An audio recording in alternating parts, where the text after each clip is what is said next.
Free astro tutorials की तरफ से मैं आपका दिल से अभिनंदन करता हूँ। ज्योतिषी चर्चा जारी है। आज हम शनिदेव के प्रभावों के बारे में बात करेंगे और कुंडली में वह कौन से लगन है होते हैं, कौन सी राशि होती हैं जिनके लिए शनि अच्छा फल देते ही देते हैं, और वो कुछ पोजीशंस की बात करेंगे जहाँ पर कुंडली में शनि अच्छा फल नहीं देते, और कब उच्च के होते हैं, कब नीच राशि के होते हैं, नवांश में कहाँ बैठने पर, दशमांश में कहाँ बैठने पर, किस राशि में बैठने पर, किस प्लैनेट के साथ बैठने पर अच्छा या बुरा प्रभाव देते हैं, उसकी चर्चा करते हैं। डिटेल में जानते हैं शनि कब राजयोग देते हैं इस वीडियो से, कब यह राजयोग भंग भी कर देते हैं, और इसकी दशा अंतरदशा के बारे में भी चर्चा करेंगे। इस प्लेनेट के बारे में व्हाट्सएप के जरिए कुछ लोगों ने आग्रह किया कि शनिदेव के ऊपर कुछ वीडियोस और बनाएं, तो आपके समक्ष हाजिर है। तो चलिए जानते हैं पहले शनिदेव कब अच्छा फल देते हैं, और फिर जानेंगे अंत में इस वीडियो के वो कौन से 6 लगन और राशि हैं जिनके लिए शनि मेहरबान ही होते हैं। कुछ अपवादों को छोड़कर, कुछ कंडीशंस हैं, कुछ योग हैं, उनको छोड़कर ज्यादातर 6 लगन और राशियों वालों के लिए यह अच्छा फल दे ही दिया दे करते हैं। पहले हम बात करते हैं शनि अच्छा फल कब देते हैं, कुंडली में कैसी पोजीशन में होने चाहिए।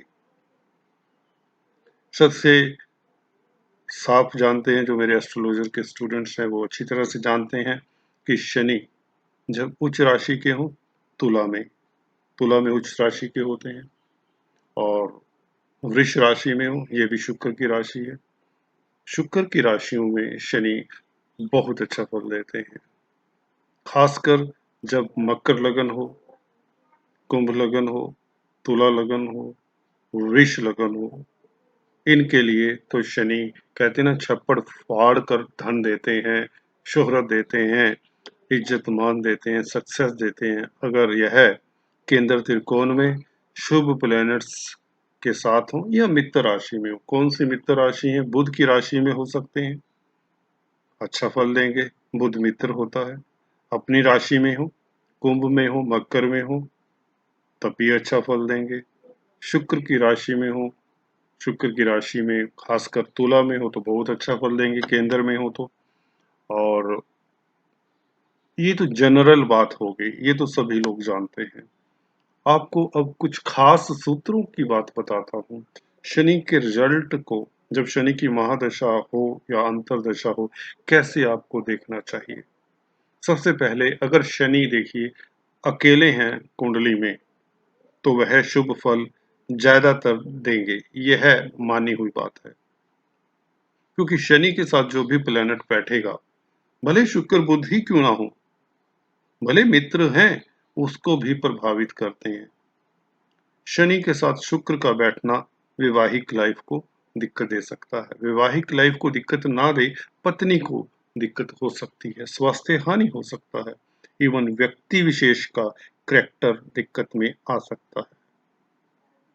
बुध के साथ शनि होने से बुद्धि का मालिक है, तो बुद्धि को प्रभावित कर सकते हैं। अगर पंचम स्थान का मालिक कमजोर है तो कहने का अभिप्राय, शनि मंगल तो वैसे ही शत्रु हैं। यह जिस जगह पर बैठेंगे, उन जिन भावों के मालिक होंगे यह शनि और मंगल, उन भावों को नुकसान दे ही देंगे। शनि सूर्य सभी जानते हैं शत्रु हैं, तो ये भी जिन भावों के मालिक होते हैं, जिन वस्तुओं के कारक होते हैं दोस्तों, उनके ऊपर भी प्रभाव डालेंगे। सूर्य पिता का कारक है, गवर्नमेंट तंत्र का कारक है, तो व्यक्ति को जब शनि सूर्य इकट्ठे होते हैं तो भी दिक्कत आ सकती है। और इनके डिपार्टमेंट्स कौन से भावों के मालिक है शनि सूर्य, उन घरों के ऊपर भी दिक्कत आ सकती है। तो साफ सी बात है दोस्तों, शनि अकेले ही शुभ माने जाते हैं। किसी भी प्लेनेट के साथ ये सूत्र है, कुंडली अगर आप पढ़ते हैं, देखते हैं किसी की, तो ये याद रखिए, शनि अकेले नहीं है, तो जिसके साथ है उसके ऊपर उस प्लेनेट के ऊपर दुष्प्रभाव छोड़ ही देंगे। फिर दूसरी बात दृष्टि। शनि की 3 दृष्टियां होती हैं। तीसरी दृष्टि, 7वीं दृष्टि और 10वीं दृष्टि। तीनों दृष्टियां बुरा फल देती हैं। जहां भी पड़ती हैं उस घर के ऊपर दिक्कत देंगी। उस घर में बैठे हुए प्लैनेट्स को नेगेटिव रिजल्ट्स देने को मजबूर कर देंगी ये दृष्टियां। अब शनि अच्छा फल कहाँ देते हैं इसके अलावा? अकेला होते हैं तो अच्छा फल देंगे, एक बात। दूसरे 10वें घर में 10th हाउस जो कैरियर का घर है, 11वां घर जो लाभ का स्थान है, तीसरे घर में भी अच्छा फल देते देखे गए हैं। ये 3 घर हैं कुंडली में। ये उपचय स्थान भी हैं दोस्तों, गर्म ग्रह उपचय स्थान में अच्छा फल देते हैं। शनि देव के ऊपर यह लागू होता है। और छठे घर को मैंने क्यों ओमिट किया वो भी बता देता हूँ। एक्सपीरियंस की बात है, शास्त्र कुछ भी कहते हो दोस्तों, मेरे अपने 30 साल के एक्सपीरियंस की बात मैं कर रहा हूँ। शनि यहाँ पर बैठे हैं तो मतलब एक कर्जे का घर है, कोर्ट कचहरी का, दुश्मनी का घर है। तो व्यक्ति को दुश्मनी से उभारेंगे, कोर्ट कचहरी से जीत दिला देंगे अगर अकेले बैठे हैं। राहु इत्यादि के साथ है तो दिक्कत में रहेगा व्यक्ति, बीमारी से ग्रस्त हो सकता है, पर बीमारी से निजात दिलाने में मदद करेंगे। इसका मतलब व्यक्ति नॉर्मल नहीं है, पर हालात से जूझना पड़ेगा। बड़े बड़े पुलिस के ऑफिसर्स, बड़े बड़े पॉलिटिशियंस, अंडरवर्ल्ड के डॉन, उनके छठे घर में मैलेफिक प्लैनेट होते हैं और वह जीतते हैं। तो इसका मतलब संघर्ष तो करना पड़ेगा। Peaceful life is not granted. Peace रह ही नहीं सकता अगर दुश्मन है। छठा घर दुश्मनों का कारक है। तो विजय तो हो जाएगा पर नींद तो उड़ेगी। तो छठे घर में शनि इसलिए मैं शुभ नहीं मानता, क्योंकि यहां पर सुखी नहीं रहता इंसान। क्योंकि 12वें घर के ऊपर दृष्टि होने से भी लॉसेस, छठे घर में बैठेंगे शनि, 7वीं दृष्टि 12वें घर पर, तो लॉसेस होंगे, व्यक्ति के को हानि होगी, इज्जत की हानि हो सकती है। अगर 10वें घर का मालिक जो है ग्रह वह पीड़ित है तो इज्जत मान की भी हानि ये शनि इंडिकेट करते हैं। तीसरे घर को देखेंगे तो भाई बहनों का सुख नहीं मिलता, मित्रों का सुख नहीं मिलता, इवन कॉन्फिडेंस में कमी रहती है। छठे घर में सो बैठना शनि का इतना अच्छा नहीं रहता और राजयोग भंग कर दिया करता है, अक्सर मैंने देखा है। हालांकि कुछ केसेस में है अच्छा फल देते हैं, बट उतना अच्छा नहीं जितना 10वें घर में, 11th घर में और तीसरे घर में। 8वें घर में शनि इसलिए अच्छे माने जाते हैं क्योंकि आयु के कारक है, तो अष्टम स्थान में आयु में वृद्धि करेंगे। हालांकि बाकी जो इनकी डिपार्टमेंट्स है, मलकियत है, उसको प्रभावित नेगेटिवली करेंगे। तो अष्टम स्थान भी इतना अच्छा नहीं माना जाता। हाँ, अष्टम स्थान के ऊपर शनिदेव की दृष्टि शुभ मानी जाती है क्योंकि अपने घर को देखते हैं। अष्टम स्थान इनका अपना घर होता है। तो ये थी विवेचना शनि के अच्छे प्रभावों के बारे में। अब कहाँ पे कौन से घर में अच्छा फल नहीं देते और क्यों नहीं देते? 7वें घर में दोस्तों और दूसरे घर में। वैसे भी ये मार्ग का स्थान होता है। दूसरा स्थान धन का और फैमिली का होता है। तो धन कमाने में दिक्कत, फैमिली में आपस में मेंबर्स में एक डिफरेंसेस ऑफ ओपिनियन रहना। शनि एक वाणी के घर में, स्पीच के घर में बैठेंगे तो व्यक्ति का स्वभाव थोड़ा सा रफ रहेगा, उससे भी दिक्कत हो सकती है व्यक्ति को। 7वां घर मैरिज लाइफ का है, पार्टनरशिप का है, बिजनेस का है। शनि सेपरेटिव ग्रह हैं तो सेपरेशन की भावना दे ही देते हैं। मियाँ बीवी को दूर कर दिया करते हैं कई बार। कई बार होता है कि व्यक्ति दूर दूसरे देश में या दूसरे स्टेट में जॉब कर रहा है, उसे घर आने में दिक्कत होती है, पत्नी से वियोग दे ही देता है। वियोग इन द सेंस डिस्टेंस दे देता है। कम्युनिकेशन गैप, विचारों में भिन्नता रहती है, डिफरेंसेस ऑफ ओपिनियन ये भी हो सकते हैं। 7वें घर में भी शनि इसलिए शुभ नहीं, भले किसी भी राशि में हो। उच्च के हों, नीच के तो बहुत बुरे होंगे, उच्च के भी अच्छे नहीं माने जाएंगे। अपनी राशि में भी मैं इनको अच्छा नहीं मानता।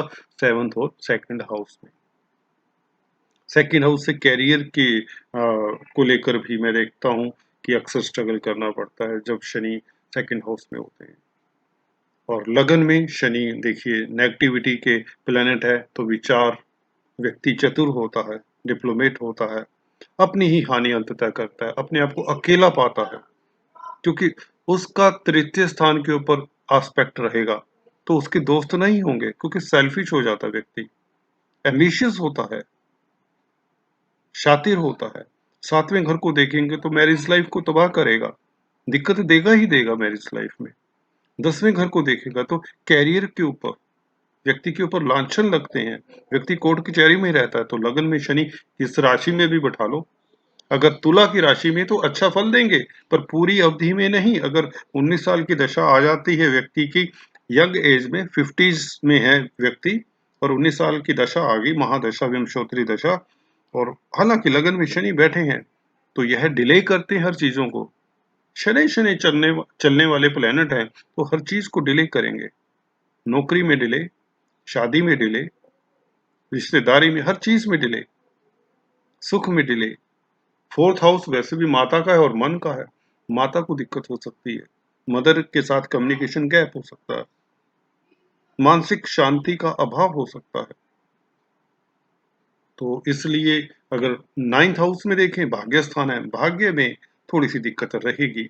अपनी राशि में है तो चलिए भाग्यशाली बना देंगे व्यक्ति को, पर 9th हाउस पिता का भी होता है, तो पिता को दिक्कत हो सकती है, उनके कैरियर को दिक्कत हो सकती है, उनकी हेल्थ में प्रॉब्लम हो सकती है। 9th हाउस में व्यक्ति को वैराग्य दे सकता है, तो मैरिज लाइफ के ऊपर इफेक्ट हो सकता है, भले अपने घर में हो, उच्च के हो शनि, भाग्य स्थान में या कुंभ में हो, वृक्ष में हो, मित्र राशियों में हो, बुध की राशि में हो, शुक्र की राशि में हो, स्व राशि में हो, अपनी राशि में हो, भाग्य स्थान में भी भाग्यशाली बना देंगे अपनी राशि में हो, बट पिता को दिक्कत हो सकती है, वैराग्य दे सकते हैं, जिससे मैरिज लाइफ में दिक्कत आ सकती है, लाभ में दिक्कत आ सकती है, क्योंकि लाभ के घर को तीसरी दृष्टि से देखेंगे, तो इस तरह से हमें देखना होता है। पंचम घर में बैठेंगे तो व्यक्ति को संतान से दिक्कत, संतान कामयाब ना हो, या खुद की पढ़ाई अच्छी ना हो, हायर एजुकेशन ना ले पाए, लॉटरी सट्टे में आपको अपने आप को बर्बाद कर सकता है ऐसा व्यक्ति, पंचम स्थान में शनि हो तो। अपनी राशि में हो तो एक लेवल तक आपको शेयर मार्केट में सक्सेस देंगे, और दूसरी दशा में यह नीचे गिरा भी सकते हैं, तो दूसरे योग देख लेने चाहिए। 6, 8, 12 में जैसे कि बताया अच्छे नहीं होते, अष्टम स्थान में थोड़ा शुभ माने जाते हैं, आयु की वृद्धि करते हैं। तो ये कुंडली में स्थानों के को लेकर, भावों को लेकर मैंने कुछ विवेचना की, और अब आपको बताता हूँ कुछ खास पोजीशंस में, कुछ खास कॉम्बिनेशंस में शनि कैसा प्रभाव देते हैं। जैसा कि बताया बुध और शुक्र के मित्र होते हैं, इसलिए इन राशियों में अच्छा फल देते हैं। खासकर तुला लगन, वृष लगन के लिए अच्छा फल देंगे। तुला लगन के लिए योग कारक है, वृष लगन के लिए योग कारक है, मकर लगन के लिए लग्नेश होने के नाते अच्छा फल देंगे, और कुंभ लगन के लिए भी अच्छा फल देंगे अगर अपनी राशि में है, मित्र की राशि में। मीन राशि में भी बृहस्पति से समता रखते हैं, तो बृहस्पति की राशि में भी ठीक ठाक फल देते हैं। अब यह नवमांश में कैसा रिजल्ट देते हैं। अगर आपके फॉर एग्जाम्पल मकर लगन है किसी का, शनि लगन में ही बैठे हैं, नवमांश में भी अगर मकर राशि में है, 6, 8, 12 में नहीं होने चाहिए, मंगल के संग दृष्टि नहीं होनी चाहिए, सूर्य के संग नहीं होने चाहिए, राहु केतु के संग नहीं होने चाहिए, तो ये अच्छा फल देंगे। दशमांश में भी अगर अपनी राशि में है, या शुक्र बुध की राशि में है, केंद्र त्रिकोण में है, तो आपको समाज में प्रतिष्ठा देंगे, आपका कार्य क्षेत्र ऊंचे लेवल का होगा, हायर स्टेटस के लोगों से आपका उठ बैठ होगा, आपको इज्जत मान मिलेगा, उसमें कोई कमी नहीं होगी। इसी तरह से तुला लगन की बात करें, अगर नवांश में दशमांश में अपनी ही राशि में आ जाएं, तो भी व्यक्ति उच्च कोटि का नेता होता है, इंडस्ट्रियलिस्ट हो सकता है, व्यक्ति समाज सुधारक हो सकता है। अब शनि और कैसे कॉम्बिनेशंस मैं इसमें थोड़े से कवर कर देता हूँ। चंद्रमा के साथ विष दोष बनाते हैं, जो नुकसान कारक होता है, व्यक्ति की तरक्की में दिक्कत दे दिया करता है। डिपेंड करता है किस घर में शनि चंद्र है, इसके ऊपर अलग से वीडियो बनाएंगे। शनि चंद्र का आपस में परिवर्तन भी अच्छा नहीं माना जाता, हालांकि इसे विष योग की संज्ञा नहीं देते हम। शनि का राहु के साथ बैठना अच्छा नहीं होता, किसी घर में भी बैठे। जैसा कि बताया, ना मंगल के साथ, ना बुध के साथ, ना बृहस्पति के साथ। फोर्थ हाउस में शनि बृहस्पति के साथ बैठ जाए तो माता को कष्ट देता ही देता है। इवन अगर लेडीज की कुंडली में बृहस्पति के साथ शनि बैठ जाए तो पति को कष्ट होगा, या मैरिज लाइफ में दिक्कत होगी, या मैरिज होकर डाइवोर्स हो जाता है, क्योंकि लेडीज की कुंडली में, लड़कियों की कुंडली में बृहस्पति पति के कारक होते हैं। तो शनि का बृहस्पति के साथ बैठना भी अच्छा नहीं माना जाएगा। तो ये था कौन सी 6 लग्न और राशि हैं। हालांकि बीच में मैंने बता दिया, फिर भी आपको कमेंट कर देता हूं दोबारा से। यह है तुला, वृष, मकर, कुंभ, 4 ये हो गए। बुध की 2 राशि, मिथुन और कन्या। मिथुन और कन्या लगन के लिए या राशि के लिए शनि बहुत अच्छे नहीं होते, क्योंकि इनका एक घर, जैसे हम बात करें कन्या लगन की, कन्या लगन के लिए शनि 2 घरों के मालिक हुए, 5वें और छठे घर के मालिक हुए। तो छठा घर अच्छा नहीं होता, त्रिक स्थान होता है। तो आदि दशा अच्छी जाएगी, शनि की 19 साल की महादशा है, अगर आ जाती यंग एज में तो अच्छी जाएगी, आधी बुरी जाएगी। फिर डिपेंड करता है कहाँ पर बैठे हैं। हालांकि हम जानते हैं ये सब बातें एस्ट्रोलॉजी की प्लेसमेंट्स और दूसरी चीजें हैं। जो लोग कर्मठ होते हैं, जिनके बृहस्पति केंद्र त्रिकोण में होते हैं, सूर्य आत्मा के कारक हैं, स्ट्रोंग होते हैं। शनि कहीं भी बैठे हों, उसकी बात नहीं कर रहा।